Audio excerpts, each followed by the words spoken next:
అందరికీ తెలిసిన విషయమే, గుర్తున్న విషయమే. మొన్న మధ్యే రీసెంట్గా గరికిపాటి గారు పిల్లల స్కూల్లో ఆహార పథకం గురించి వివాదాస్పద వ్యాఖ్యలు చేసింది తెలుసుగా మీ అందరికీ. గుడ్డు ఎందుకు పెట్టాలి, పిల్లలకి అన్నం ఎందుకు పెట్టాలి, బట్టలు ఎందుకు ఇవ్వాలి, పుస్తకాలు ఎందుకు ఇవ్వాలి, అవన్నీ ఉన్నవాడే స్కూల్కి వస్తాడు, ఇట్లాగా మాట్లాడిన తర్వాత దీని గురించి సామాజిక మాధ్యమాల్లో గొప్ప చర్చ ఒకటి జరిగింది. వివాదాస్పద విషయాలు, తిట్లు ఇవన్నీ పక్కన పెట్టేస్తే చాలామంది అసలు భారతదేశంలో ఆహార లోపంతో బాధపడుతున్న పిల్లలు, స్కూల్ పిల్లలు ఎంతమంది ఉన్నారు, స్కూల్ పిల్లలు అలాగే జూనియర్ కాలేజ్ వరకు 12th క్లాస్ వరకు అనమాట. అంటే టీనేజ్ పిల్లలు ఎంతమంది సరిగ్గా కడుపు నిండా బ్రేక్ఫాస్ట్ చేయట్లేదు ఇంట్లో. మధ్యాహ్నం కూడా ఏదో ఇంత చిన్న బాక్స్ తీసుకొని కాలేజీలకి అంటే స్కూల్స్కి చదువుకోవడానికి వస్తున్నారు. ఇళ్లలో పరిస్థితులు, ఇళ్లలో తల్లిదండ్రులు ఇద్దరు కూలి పనులకో వ్యవసాయం పనులకో ఇంకేదన్నా పనులకు వెళ్ళి ఆ వేళకి వీళ్ళకి మంచి పోషకాహారం ఉండే ఆహారం అందక వాళ్ళల్లో ఏ విధమైన లోపాలు తలెత్తుతున్నాయి, ఆరోగ్యపరంగా ఎదగలేకపోతున్నారు. ఈ విషయాలన్నీ కూడా డేటాతో సహా నివేదికలు మొత్తం కూడా సోషల్ మీడియా మాధ్యమాల్లో ఉంచి వీడియోలు చేయడం జరిగింది. అది మాత్రము చాలా మంచి చేస్తుందని చెప్పాలి. పిల్లలకి వివాదం అయితే అయింది, కానీ ఆ దెబ్బకి ప్రభుత్వాలు దిగొచ్చాయండి.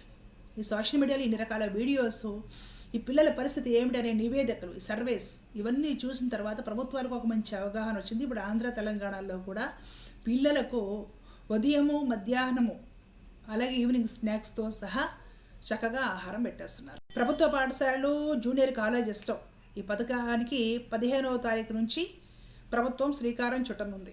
ఒక ఆదివారం మినహాయించి మిగతా 6 రోజుల్లో కూడా ఉదయం స్కూలుకి రాగానే ఈ పిల్లలకు జూనియర్ కాలేజ్ వరకు కూడా వేడివేడిగా బ్రేక్ఫాస్ట్ పెడుతున్నారు. ఒకరోజు ఇడ్లీ, ఒకరోజు దోశ, ఒకరోజు బోండా, ఒకరోజు వడ, ఒకరోజు ఉప్మా, ఇలా అనమాట.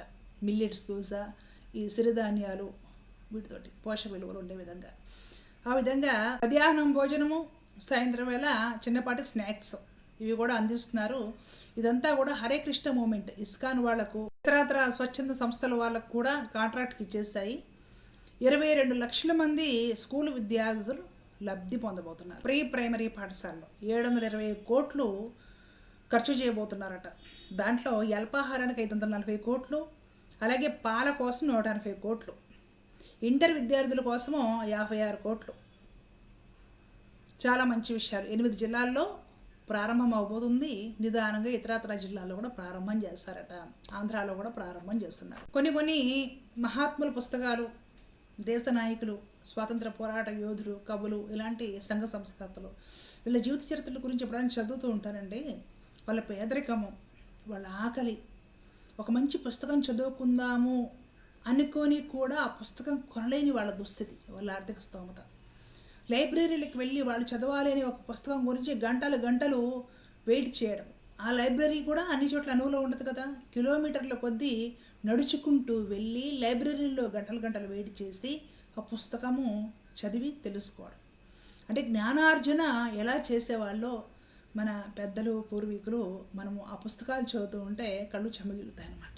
కడుపులో ఆకలి, టైంకి అన్నం ఉండదు, తపన నేర్చుకోవాలి అనే తపన. ఏదైనా వెహికల్స్ వెళ్ళడానికి చేతిలో డబ్బులు ఉండవు, టికెట్ల ఛార్జీలకి. అన్ని చోట్ల ఇప్పట్లాగా సౌకర్యాలు లేవు.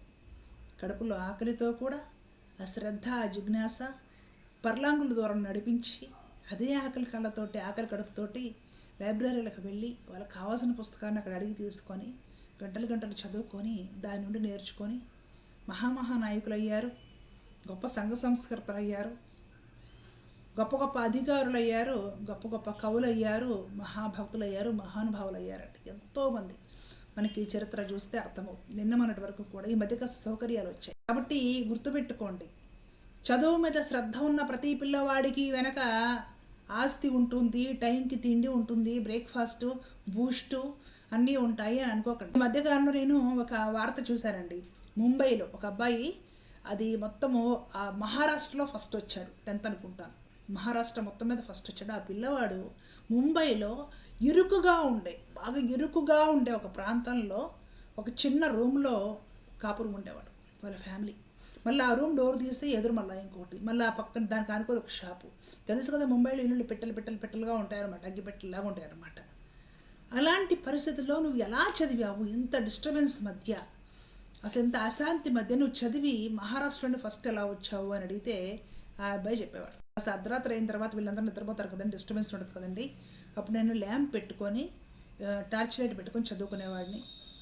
వీళ్ళందరూ డిస్టర్బెన్స్గా ఈ పొగలు పొద్దున ఆరడం అవన్నీ చేసినప్పుడు మళ్ళీ నేను స్కూల్కి వెళ్ళేవాడిని.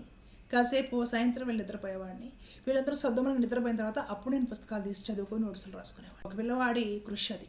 పరిస్థితులు సరిగ్గా లేవు, తనకు అణువైన సౌకర్యాలు కానీ ఏమీ లేవు.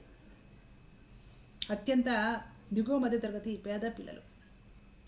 కాబట్టి చదువు మీద శ్రద్ధ ఉన్నా సరే వాళ్ళందరికీ మంచి ఆహారం, మంచి బట్టలు, మంచి పుస్తకాలు ఉంటాయని అనుకోకూడదు. కాబట్టి ప్రభుత్వాలు ఖచ్చితంగా ప్రాథమిక విద్య ఇంటర్ వరకు ఖచ్చితంగా సహకరించి తెరాల్సింది. పిల్లలకి పెడితే పుణ్యం అండి. పుణ్యంగా చూసుకున్నా సరే పుణ్యమే కదా. పిల్లలు దైవంతో సమానం అంటాం కదా మనము. పాపము లేని వాళ్ళు ఉంటారు. పొద్దునే తల్లిదండ్రి పొలం పనులకు పోవాలి, 2 పిల్లలు ఉంటారు. ఆలోచించండి. అన్నీ సవ్యంగా ఉండి మంచి స్మార్ట్ కిచెన్ ఇంట్లో ఉంటేనే పొద్దున్నే పిల్లలు స్కూల్కి వ్యాన్ వచ్చే టైంకి హడావిడి బ్రేక్ఫాస్ట్ నింపాలని, పిల్లలు మొరాయించి హస్బెండ్ని పంపించాలి, పిల్లల్ని పంపించాలి, వీళ్ళు పోవాలి, ఇంత ఉంటుంది. మరి తెల్లారు లెగిస్తే కూలి పనులకు పోయి పొట్ట నింపుకునే తల్లిదండ్రుల పరిస్థితి ఏమిటి? వాళ్ళైనా పొద్దున్నే పిల్లలకి పోషకాహారాలతో దోశలు చేయగలుగుతారా? పోషకాహారాలతోటి బ్రేక్ఫాస్టులు చేసి పిల్లలకి పెట్టి పాలు తాగించి వెళ్తారా? వాళ్ళు ఆలోచించండి. కాబట్టి ఏదేమైనా కూడా ఈ వివాదం జరిగిన తర్వాత ఒక మంచి పరిణామము సమాజంలో ఏర్పడింది. పిల్లల గురించి, పాపం పేదరికంలో ఉన్న గవర్నమెంట్ స్కూల్ పిల్లల గురించి, వాళ్ళ సంక్షేమం గురించి అందరూ యూట్యూబర్స్ మాట్లాడటం మొదలెట్టారు. ప్రభుత్వాలకు జాలి వేసింది. ప్రభుత్వాలు దిగొచ్చాయి. పిల్లలకి బ్రేక్ఫాస్టు, పాలు, అసలు లంచ్, స్నాక్స్ కూడా పెట్టి చక్కగా చదువు చెప్తామనేసి కోట్ల బడ్జెట్ మన పిల్లలు రేపటి పౌరుల కోసం కేటాయించడం జరిగింది. కాబట్టి ప్రభుత్వాలకు కూడా మనం ధన్యవాదాలు తెలియజేయాలండి, థ్యాంక్స్ చెప్పాలి. పిల్లలందరూ చక్కగా కడుపు నిండా తినాలి, చదువుకోవాలి, నైతిక విలువలతో ఎదగాలి. తర్వాత భారతం బాగుండాలని మనం అందరం కూడా భగవంతుని ప్రార్థిద్దాం. జై హింద్.